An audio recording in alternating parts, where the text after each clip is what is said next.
Assalamualaikum warahmatullahi wabarakatuh. Hai teman-teman, perkenalkan saya Jessica Azari dari D4 Teknologi Laboratorium Medik Politeknik Kesehatan Jakarta 3. Di sini saya akan menjelaskan apa saja uji kualitatif karbohidrat.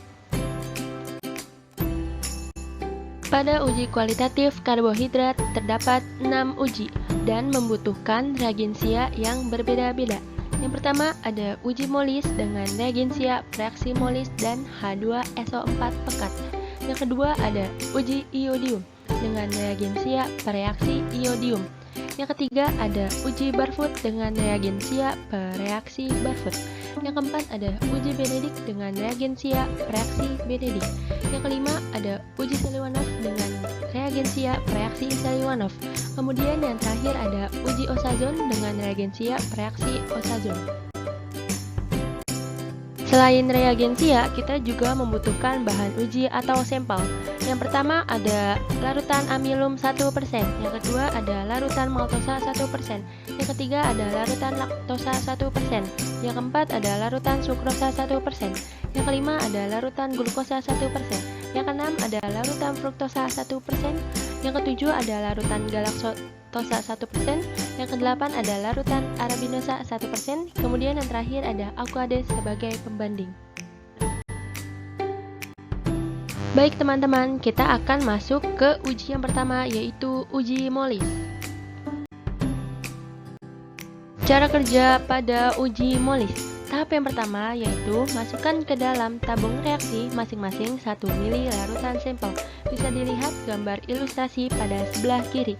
Kita membutuhkan 9 tabung reaksi untuk 9 sampel. Kemudian tahap yang kedua, tambahkan masing-masing 2 tetes reaksi molis, lalu homogenkan. Tahap yang ketiga yaitu tambahkan 0,5 ml H2SO4 pekat ke masing-masing tabung melalui dinding dan jangan dikocok.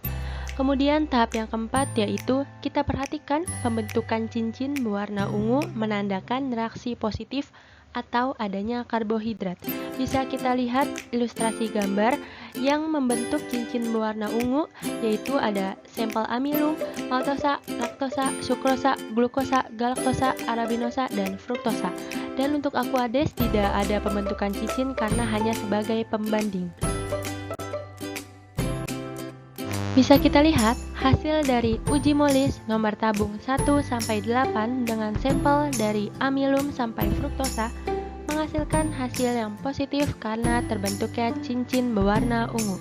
Kesimpulannya, 8 sampel tersebut mengandung karbohidrat. Kemudian nomor tabung yang ke-9 dengan sampel aquades menghasilkan hasil yang negatif karena tidak terbentuk cincin berwarna ungu. Kesimpulannya, tidak mengandung karbohidrat karena aquades hanya sebagai pembanding. Kita masuk ke uji yang kedua, yaitu uji iodium. Cara kerja pada uji iodium. Tahap yang pertama yaitu masukkan ke dalam tabung reaksi masing-masing 1 ml larutan sampel. Di sini kita membutuhkan 9 tabung reaksi untuk 9 sampel.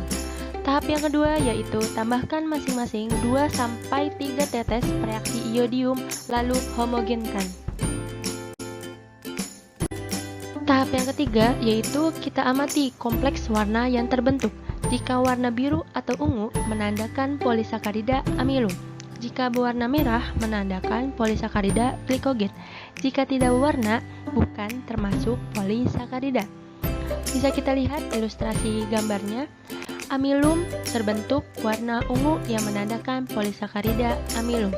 Dan untuk sampel maltosa sampai aquades tidak terbentuk warna yang menandakan bukan polisakarida. Bisa kita lihat seksama hasil dari uji iodium nomor tabung 2 sampai nomor tabung 9 dengan sampel dari maltosa sampai aquades menghasilkan hasil negatif karena tidak terbentuknya warna.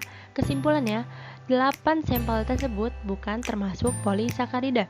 Dan untuk nomor tabung 1 dengan sampel amilum menghasilkan hasil positif karena menghasilkan warna biru atau ungu. Kesimpulannya, amilum termasuk polisakarida atau amilum. Baik, kita masuk ke uji yang ketiga, yaitu uji Barfoot.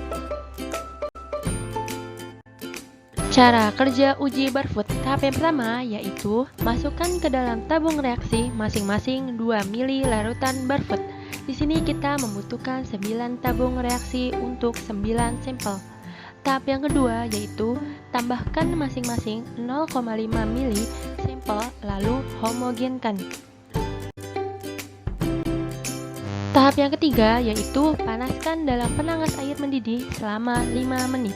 Dan tahap yang keempat yaitu perhatikan adanya endapan merah yang terbentuk. Tahap yang kelima yaitu bila positif dalam waktu 5 menit menunjukkan monosakarida. Bila lebih dari 5 menit menunjukkan disakarida. Bisa kita lihat ilustrasi gambarnya yang terdapat endapan merah yaitu sampel glukosa, fruktosa, galaktosa, dan arabinosa. Bisa kita lihat hasil dari uji Barfoot. Nomor tabung 1 dengan sampel amilum menghasilkan hasil yang negatif karena tidak adanya endapan merah. Kesimpulannya, sampel amilum termasuk karbohidrat polisakarida. Kemudian nomor tabung 2 sampai nomor tabung 4 dengan sampel dari maltosa sampai sampel sukrosa menghasilkan hasil yang negatif karena tidak adanya endapan merah. Kesimpulannya, 3 sampel tersebut termasuk karbohidrat disakarida. Kemudian nomor tabung 5 sampai nomor tabung 8 dari sampel glukosa sampai sampel arabinosa menghasilkan hasil yang positif karena adanya endapan merah. Kesimpulannya, 4 sampel tersebut termasuk karbohidrat monosakarida. Kemudian nomor tabung yang ke-9 dengan sampel aquades menghasilkan hasil yang negatif karena bukan disakarida atau monosakarida. Kesimpulannya, aquades bukan karbohidrat karena aquades hanya sebagai pembanding. Baik teman-teman, kita masuk ke uji yang keempat yaitu uji Benedict. Cara kerja pada uji Benedict. Tahap yang pertama, masukkan ke dalam tabung reaksi masing-masing 2,5 mili larutan Benedict. Di sini kita membutuhkan 9 tabung reaksi pada 9 sampel. Kemudian tahap yang kedua yaitu tambahkan masing-masing 4 tetes sampel lalu homogenkan. Tahap yang ketiga yaitu panaskan dalam penangas air mendidih selama 5 menit.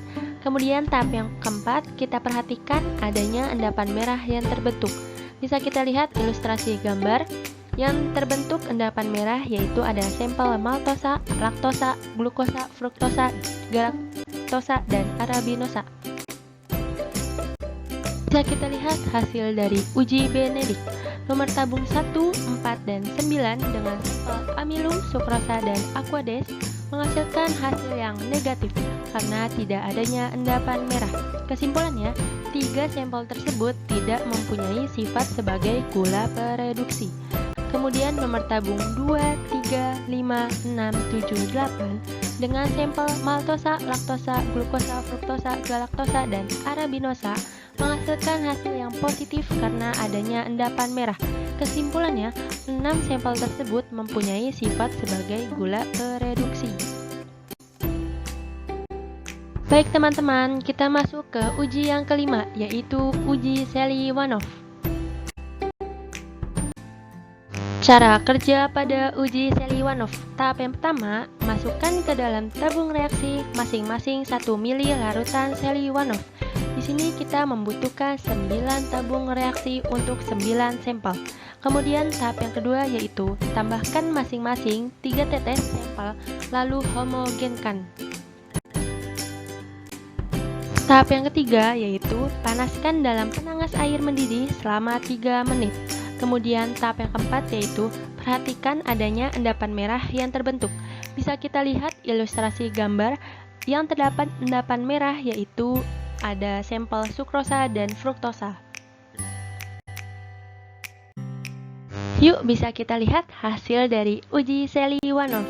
Nomor tabung 1, 2, 3, 5, 7, 8, dan 9 dengan sampel amilum, maltosa, laktosa, glukosa, galaktosa, arabinosa, dan aquades menghasilkan hasil yang negatif karena tidak adanya endapan merah.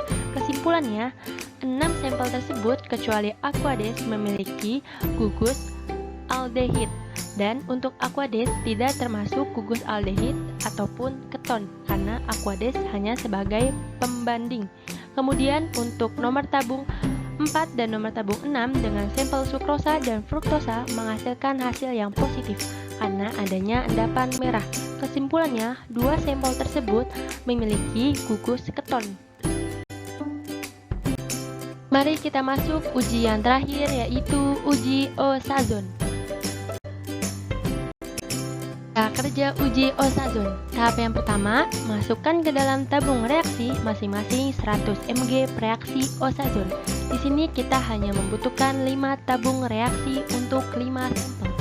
Kemudian tahap yang kedua yaitu tambahkan masing-masing 1 mili sampel lalu homogenkan. Tahap yang ketiga yaitu panaskan dalam penangan air mendidih selama 3 menit. Kemudian tahap yang terakhir, lihat bentuk kristal dengan bantuan mikroskop. Sekian dari saya tentang uji kualitatif karbohidrat. Kurang lebihnya mohon maaf. Wassalamualaikum warahmatullahi wabarakatuh. Sampai jumpa lagi.